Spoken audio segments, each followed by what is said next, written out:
we as humans spend way too much time on our phones and our computers. We know this. This is research that is off the charts at this point. Yeah, I'm literally gonna hire someone to manage my phone as soon as I can. Yeah, it gets out of hand. I actually feel my brain hurt sometimes when I'm just sort of always picking up my phone and always looking at it. Yeah, it's this weird disconnection that you end up having with yourself when you're just always boom going into technology. Yeah, it's like in your hand all the time. Yeah. One thing that I've found helpful, at least for my eyes, is I have my blue light filter on like all the time. On the phone or the laptop? On the phone, yeah. So it's like I just never turn it off. So it's like, I just got used to it and it doesn't look different to me. Yeah, I mean, doing things like that is good. Some of the stuff that I do is I'll get some plugins on Google that allow you to get rid of things like news feeds or whatever type of information that you don't want to get caught up looking at stuff that you didn't choose to look at.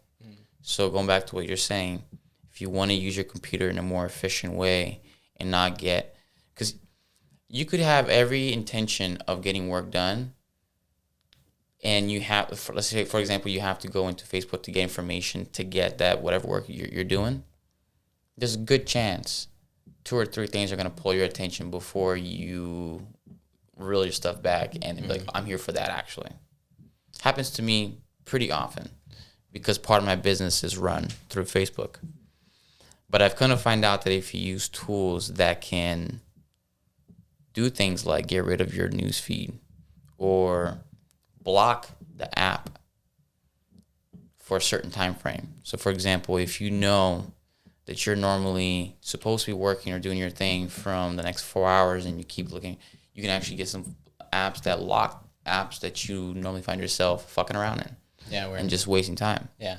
Yeah, and that's really smart, especially if you're really compulsive and like don't like have that mindfulness, because like there's a lot of times where I'll just like have my stuff on my phone, especially if I'm like hanging out with someone and I'm meeting with somebody and I'm like find myself checking it and I'm just like, yo, that's hella rude, like put that shit down and you turn it off or whatever. But yeah, man, I'm trying to build, like we're trying to build our podcast. We've got, I got a chef, brand that I'm trying to build, Chef Brandon Rouge. I'm like on Instagram and Facebook all the time. I'm, working on plant-based food share.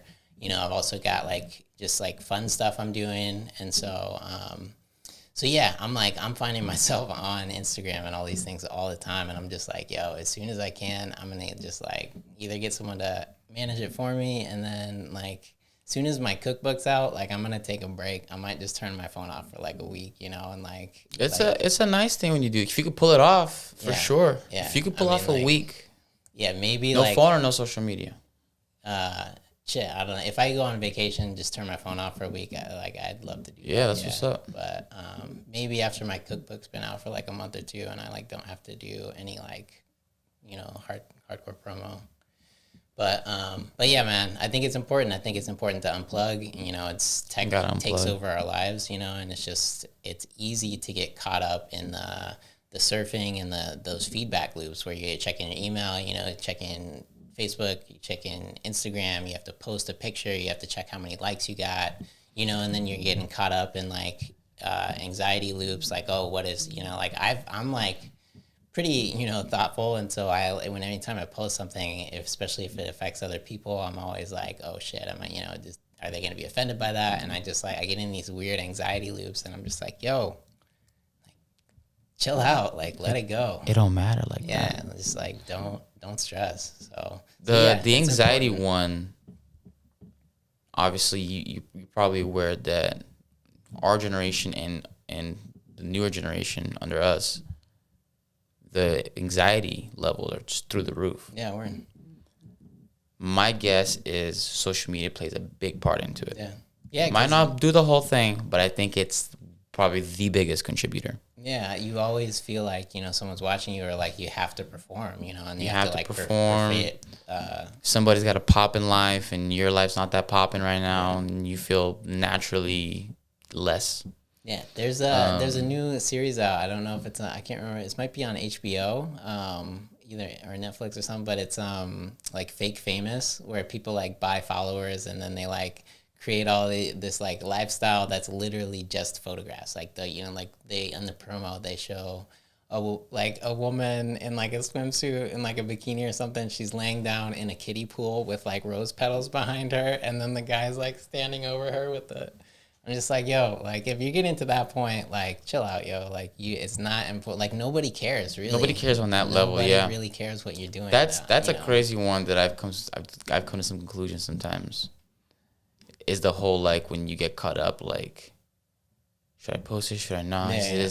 And then when you take a step back and you're having this conversation, you're like, no one really cares. Nobody cares. Think about how many other people are you thinking about? Like, oh, when is he gonna post? It's like maybe if you're like have a crush or something, or like there's few people who have such a pop in social media where people are waiting to see what you're gonna post. Yeah, and I'm like a few people. Yeah. There, I do follow a few, like That's what I'm saying. Like, if you think about it in the grand scheme of like the world, people who are actually like waiting for somebody to make a next tweet or next post, those people are far few in between compared to the fucking population. Yeah, most people really just regurgitate other people's ideas that are without any lack of additional thought. And I guess perhaps that's what Facebook has a problem with. They don't want you just regurgitating nonsensical information. Without the fact checkers coming in to do their duty. All right, thanks for watching this clip from Appropriate Culture. If you want to watch the full episode, go ahead and check out us at appropriateculture.com. You can also check us out on social media platforms at Appropriate Culture. Like, subscribe, and we'll see you guys on the next one.